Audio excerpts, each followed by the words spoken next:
Hey Lifer Tribe, good morning and welcome to another video, Living Life with Stay Hall. And if you're new to the channel, welcome. We are so glad that you're here, and since you're here, you might as well go ahead and hit that subscribe button so that you can become a part of the Lifer Tribe. And then hit that notification bell so that you never miss any new content.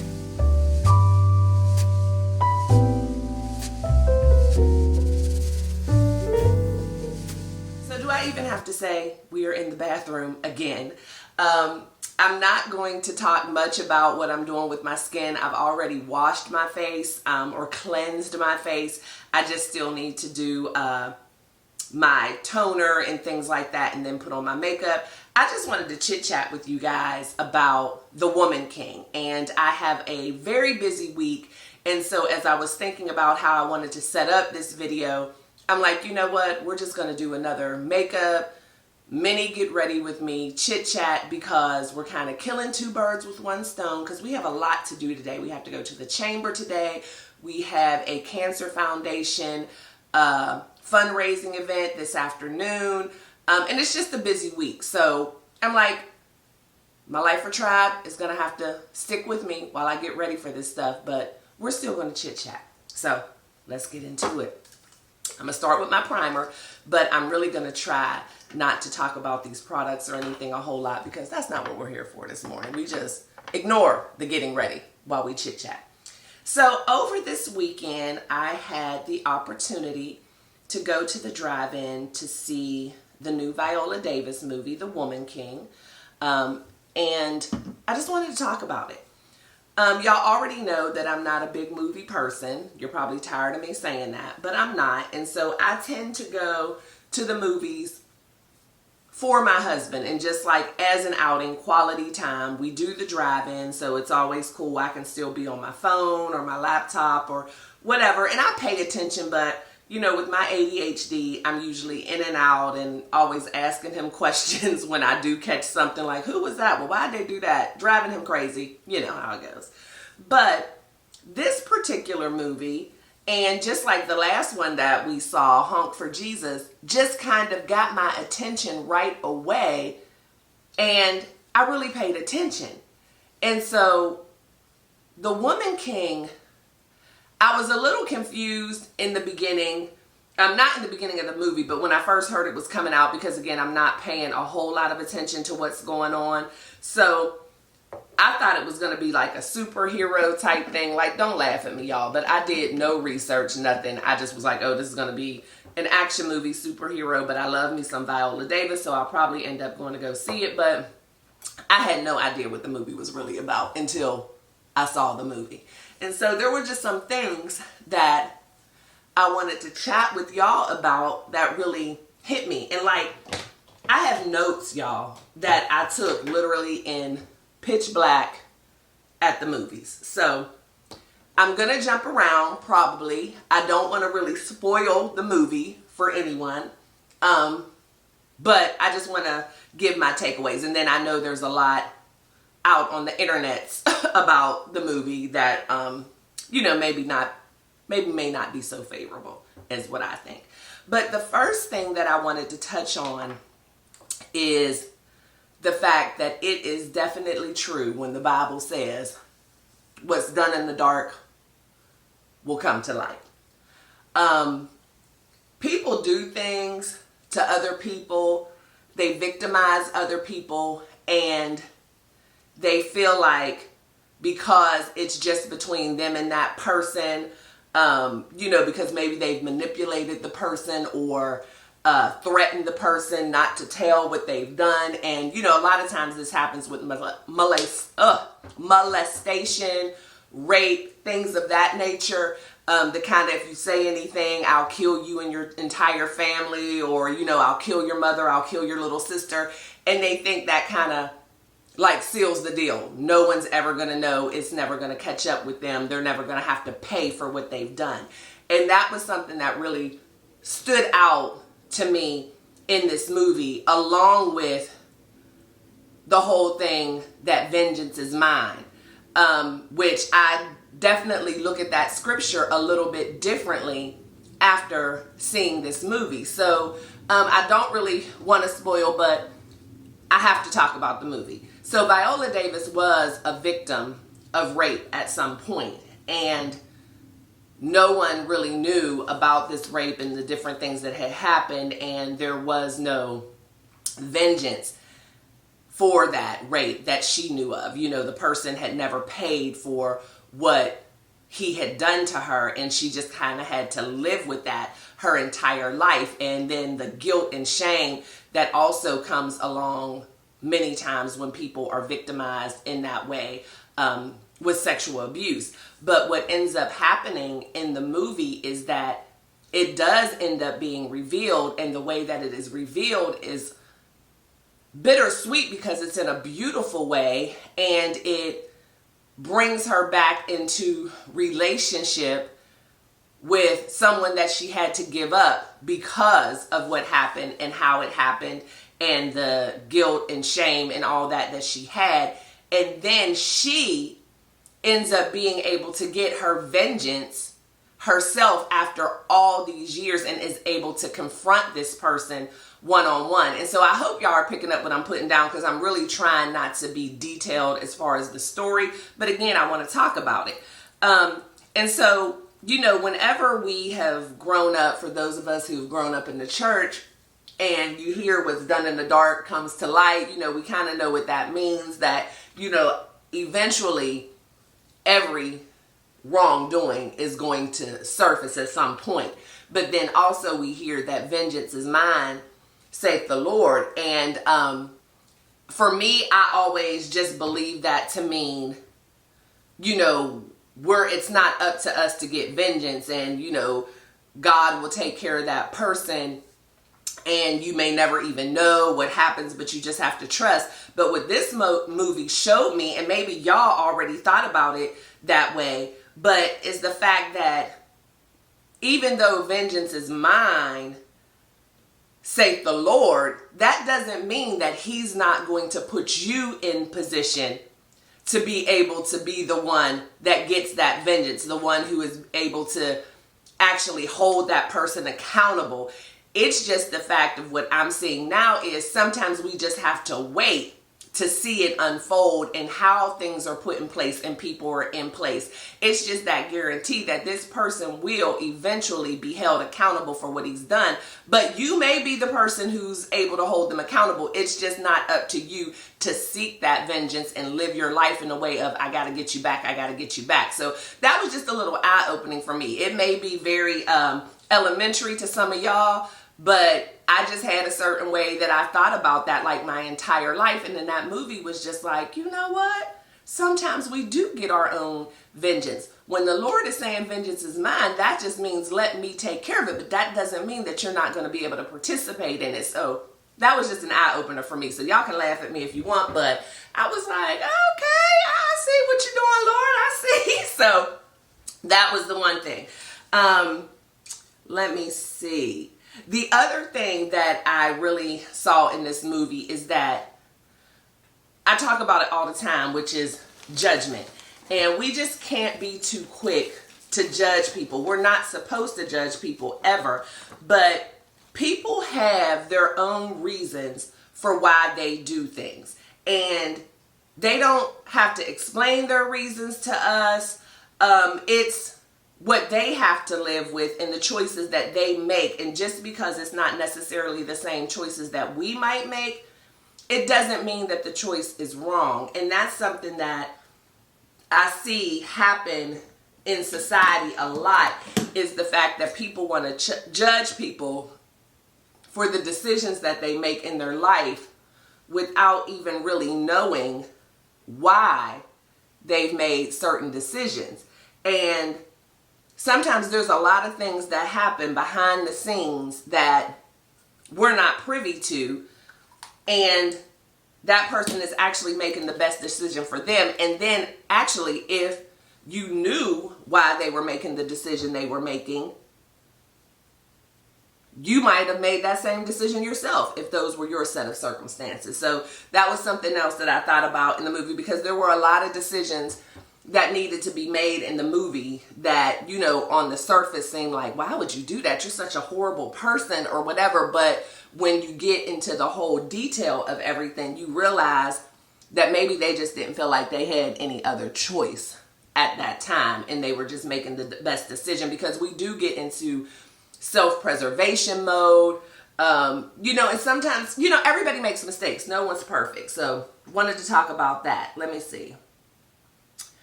Another thing that I picked up on the movie is that as seasoned women, successful seasoned women, a lot of us in this age bracket of 45 to 55, and you know, even beyond, but I'm just speaking for what I know because I haven't gotten to 55 yet, but I've been 45.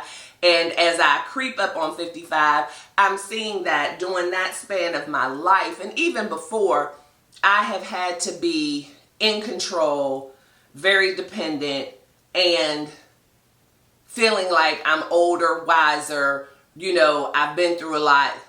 I know what needs to happen, and not necessarily being able to lend an ear to maybe younger generation people, to the millennials, and see a different way that could be better and easier. And now as I'm getting a little older, I'm realizing these kids know a lot, and we can't be so set in our ways that we can't listen to someone else, even if they are younger than us, because they have also been through some things and seen some things and experienced life in a way different than we have.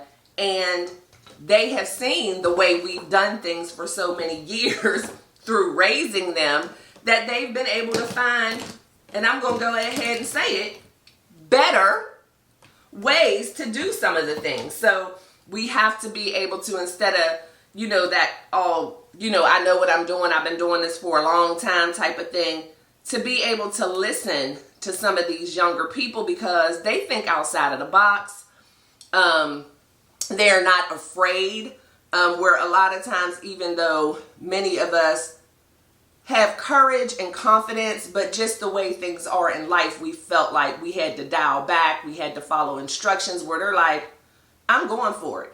And I noticed that in the movie. And then, you know, I also noticed how Viola Davis eventually realized that she didn't have to be in control all the time, and that she, even though she was a leader, could also be led and take direction from someone, even if they were younger. And so I guess we'll just jump into the whole thing, the Woman King. We know that these were women warriors who fought for the king. And I know some of the controversy around the movie is that this tribe of women were, you know, in the slave trade. They, you know, did all kind of horrible things to black people. This movie is glorifying that type of behavior. And first of all, this is my thing. I didn't see it as being glorified. The story was told. And we are looking to be more represented in Hollywood. And we're looking to have more opportunities in Hollywood. And we are looking for our stories to be told. And it's not always going to be pretty. It's not. The truth hurts. Things happen.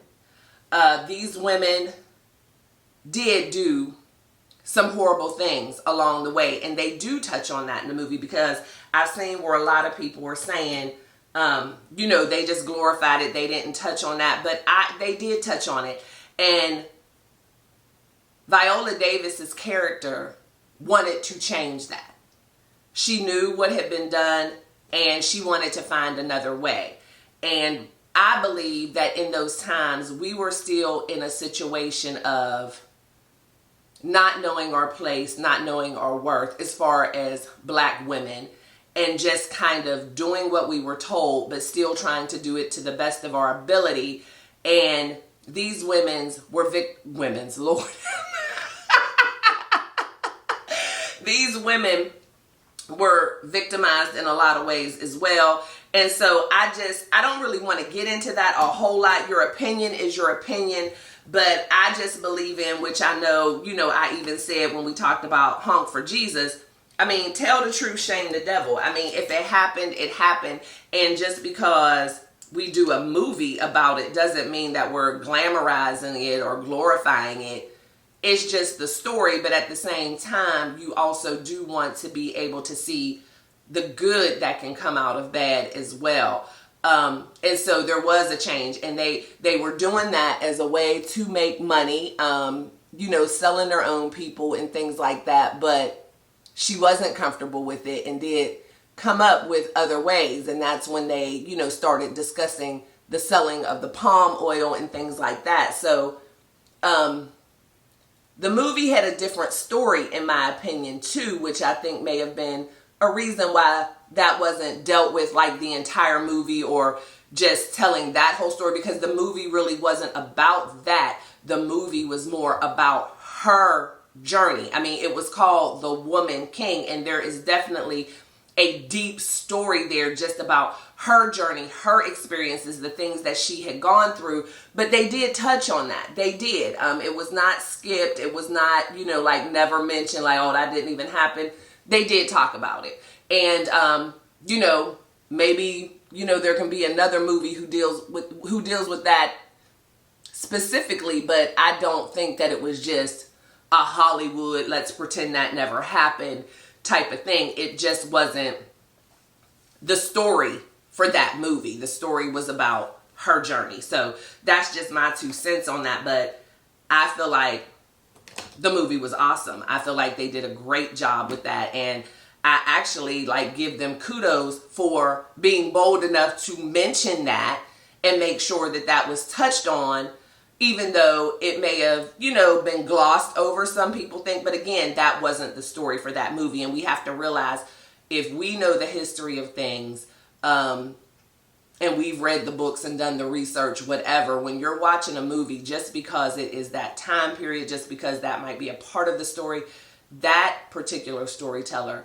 is picking the piece of the story that they want to tell. It doesn't mean that they're ignoring other things, because this is true life. And like we know, every day and every moment, tons of things are going on at one time.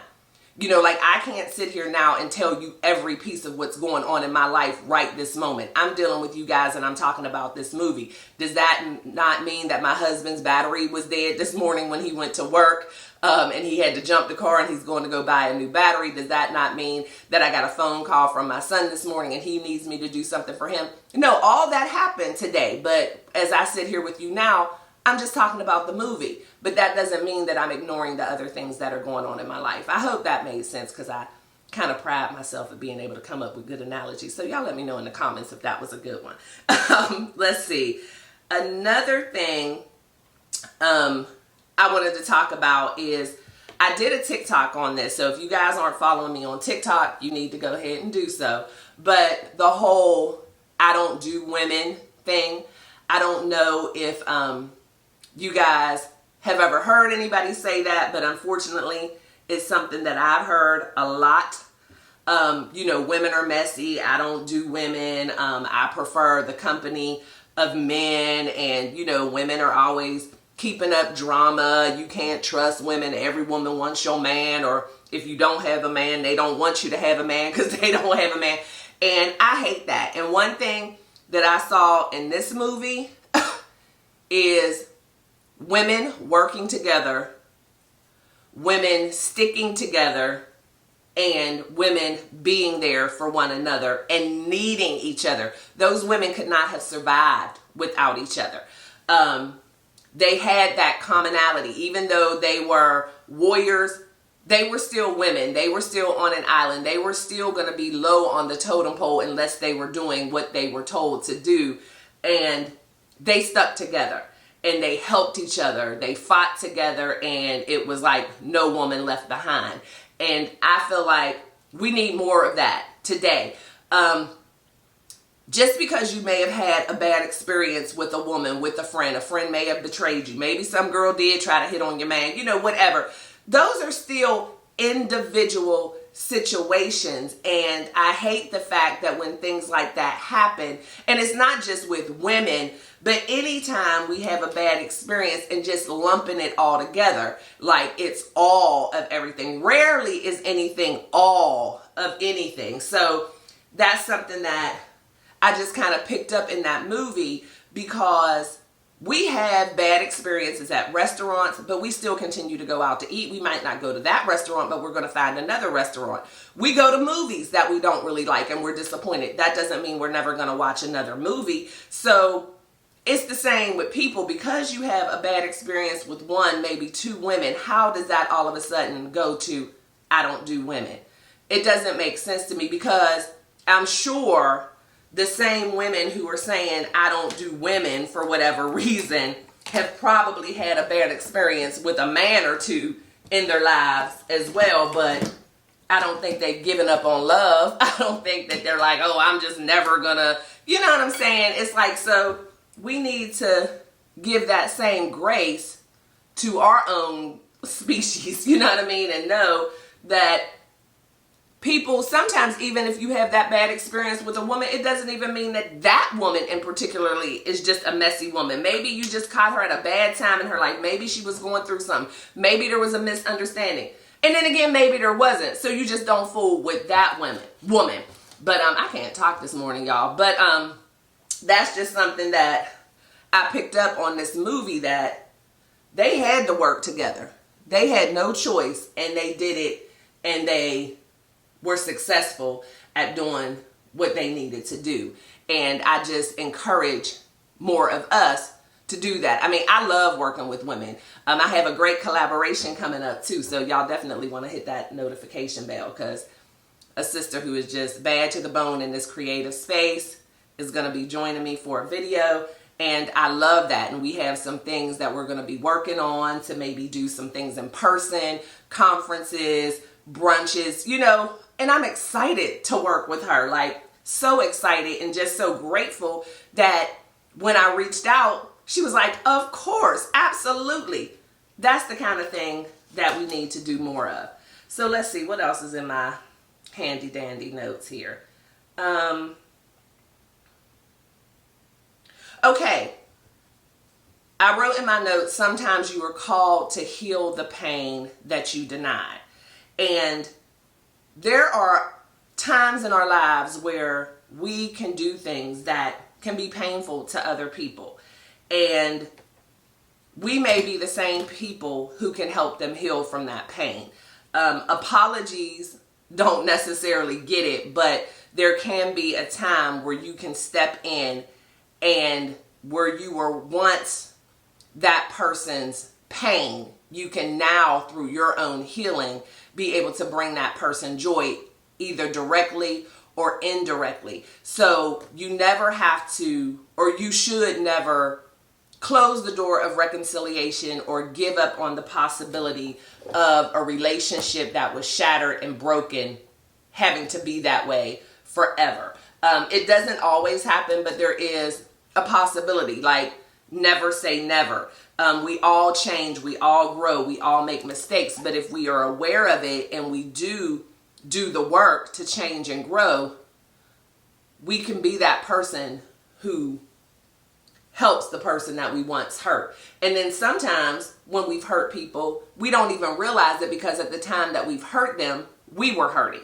And so again, through our healing and doing the work, we can then become a healer to others. So that's just something I want to, bring out that I saw in the movie, because there was a lot of pain in the movie, but thank goodness the pain ended up being able to be used for good, and just as lessons learned and building blocks to just becoming a better person. Y'all, my battery is about to die, so I'll be right back. All right, we're back. So another thing that I wanted to talk about is freeing of your mind. So, women in this movie were captives and people have been captured. But what I realized is that, I need some more of this, that you are never truly a captive as long as your mind is free. As long as you can think beyond your circumstances, as long as you believe that things will get better, no one can make you a prisoner as long as your mind is free. You may physically be bound, but as long as you keep a free mind, as long as you allow your mind to know what your purpose is, what your worth is, you will eventually have freedom. You will be able to break out of whatever has you captive, as long as you stay free in your mind. So you can never allow your mind to go to a place of defeat. Allow your mind to go to a place of, this is all it's going to be. I can't do any better, because your mindset matters. Mindset is so very important. That's what guides and directs me every single day. I wake up every morning and I get my mindset in check, first and foremost, by doing my affirmations, my meditation. And I believe in the power of manifestation, believing that things are going to happen for me, believing that today is going to be a great day, believing that I'm going to receive favor today, believing that things are going to work out for my good, believing that I'm going to be successful, believing that good things come my way. That's just the mindset I have. And also knowing that, yeah, life isn't perfect. Things will happen, but whatever happens, I can overcome it. I can handle it. So it's not like I'm saying if you think that way, nothing bad will ever happen, but you keep a strong mindset to know that, okay, something bad happened. Now what? I got this. It's not going to destroy me. And that's something I saw in the movie as well. To go back to the women as well, and people talking about the women were doing, things that were horrible, that they were a part of the slave trade and all that. You also have to remember that they were working for the king and they were women. They had to deal with the fact that if they didn't do what they were told to do, they would have to face his wrath. So I talked about it a little bit earlier, the fact that we do go into self-preservation mode. And if any of us have ever been in a situation where it was you or someone else, you may have had that instance in your life where you chose you. You know what I mean? It's just like, if they didn't do it, then they would then be victim to it. It's like they didn't know that, or didn't have the courage and, to stand up and say, no, I'm not doing that. Because they knew that they would then be punished, and probably very severely. And I can't say probably, it would have been very severely. They could have been killed, or they could have ended up being enslaved themselves. And to a certain degree, they were. You know what I mean? The movie, because it is Hollywood, glamorized the whole warrior part of it, but that didn't look like fun to me, And the women who were in there were women who were like, their family had turned them away, or their family was trying to force them to be married to someone who was going to abuse them. And so it wasn't like it was this fun job, It's like they were going to battle. A lot of them were being killed, hurt, maimed. It wasn't glamorous. I mean, look at what happened to my wand, y'all. Where's my other scare? I have another one in here. But yeah, they were doing what they had to do. And we have to remember that and, be able to put yourself in somebody else's shoes, because they didn't have a whole lot of choices. It wasn't like they could be like, oh, no, I'm not doing that. That's not right. Okay, so then what? What's going to happen to them? So we have to remember that, because like I said, when we first started, people make choices and decisions for different reasons, and we don't always know what those reasons are. Let me see. Oh, another thing. For any of you out there who may be struggling with relationships with your children, grown children, maybe your relationships have, been estranged. Maybe you don't feel like you were the greatest parent when you were younger, to your children. It is never too late to be a good parent. Never close that door of reconciliation. Never be afraid to apologize or be too proud to apologize to your children for mistakes that you made. And never give up, because one day your kids are going to need you. And you can make all the difference in the world. I mean, we all, for the most part, do the best that we can when we're raising children. But some of us maybe didn't have the best example of parenting. Some of us may have just had kids really young and didn't know. But you can always go to that adult child and apologize for the mistakes that you made and explain, I was just doing my best, but, you know, I'm a better person now. I know more now, and I'm here now. And if you need me, I'm available. Like, just because you may have messed up in the past, it doesn't mean that that's it. And sharing your experiences with your grown children, you know, within reason. I mean, because I know they're your kids and you don't want to be telling them all the dirty details or whatever. And you don't have to. But just letting them know that I know I made some mistakes. I know I wasn't perfect. I know I may have let you down a time or two. I know maybe I wasn't the parent that you even deserve, but I'm here now. And when you know better, you do better. And that's what I'm trying to do. And I'm here. You just, you know, just don't give up. It's never too late. Just because your kids are grown, it doesn't mean that it's too late to be a good parent. And that's something I definitely picked up from this movie as well.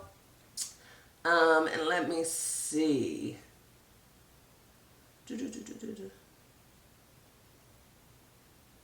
Oh, another thing, and this is a good part. So y'all just remember, because I'm not going to give it away, but when you see the movie, just remember I'm talking about the shark's tooth. Always leave your mark. Always leave your mark. Whatever you do, do it with intentionality, do it with excellence, and always leave your mark so that someone will know that you have been there. Let someone know that this was your idea. Let someone know that this was something you created. Leave your mark, leave your stamp in such a way where there is no doubt that your work is your work. Just leave your mark. Be very intentional about it. You want people to know that you've been there, and you just have to make sure in whatever that looks like for you that you are leaving your mark. Because one day it may come around where there's a question and you don't want there to be any question. I did this. I was here. I left my mark. And so when y'all see the movie, just remember I'm talking about the shark's tooth. Okay? So let me see what else I have. And we're almost done with this phase. I wasn't sure if I could do it like without really talking about it, but yeah. Let me see what else. Okay, I think that's it. I think I covered everything. Yep. I covered everything. And so that was that for the movie. One point I also wanted to make, you know, I didn't want to make this all, you know, about scripture or whatever, but again, I wanted to talk about the slave trade piece. And for those of you who are Christians, you have to remember the story of Paul on the Damascus Road and that Damascus Road experience. There are people who have done some horrible things, who have prosecuted others, who have tortured others, who have gone against others, and then had that come to Jesus moment where they realized what they had done was wrong and they changed. Paul was one of the biggest prosecutors of Christians that there ever was until he had his Damascus Road experience.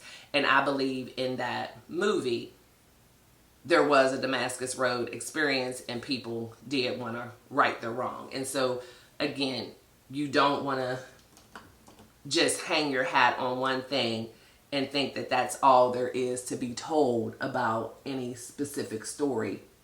There's levels to things, there's layers to things, and rarely is anything just one dimensional, and people can change and people can do better. And I just want us to remember that, you know, when you're watching the movie, don't just harp on what you think isn't being told. Appreciate the story that is being told, and appreciate the fact that there was change of heart, change of mind, and people move forward in a better way. So that is really it for today. I know this might have been a little bit all over the place. I was trying to multitask, which y'all know I'm not good at. using my ink velvet that I showed y'all in that unboxing. My husband said the reason why my stuff doesn't focus is because I hold it too close to the camera, so we'll see. I think I did better in the last video though. This was the only thing that didn't focus, and it still is. I love this, y'all, because it is so matte, but it is so moisturizing. So I'm just going to put on my finishing powder. And I don't even remember what the last thing I said was, but the movie's great. The movie's great. I believe that they did an excellent job of telling the story that they set out to tell. And you just have to watch it with that type of focus if you're skeptical or if you feel that things are being left out. Just realize that you're there to appreciate the story of the Woman King's journey. So, and I think if you do that, you'll really be able to appreciate it and see that it is indeed a great film that was done very well. So that's all I have, guys. I need to go throw on my clothes because my meeting is in 30 minutes and it'll take me about 20 minutes to get there, so I'm not doing too bad. Okay, y'all, so here is the final look on the face. Just wanted to insert this really quick so y'all can see close up how everything turned out, because I'm not sure how well you were actually able to see it during our little chit chat. And let me show y'all how the outfit turned out as well. So here is the outfit of the day. Just a little wide sleeve V-neck blouse, I believe, that I got from Amazon a while ago.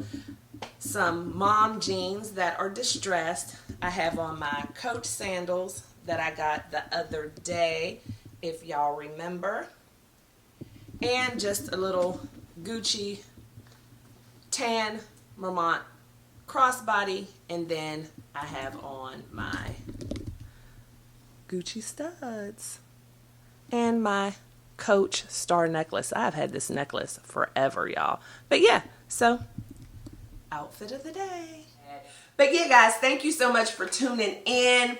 I love you all to bits and pieces. I appreciate every single one of you who show up for each and every video. Again, if you're new to the channel, go ahead and hit the subscribe button and then hit that notification bell, because we want to see you back with the Lifer Tribe every single time. So, as always be kind to one another, love one another, but never forget to live your life. LYFE. Love yourself first explicitly. And I'll see y'all in the next one. Bye.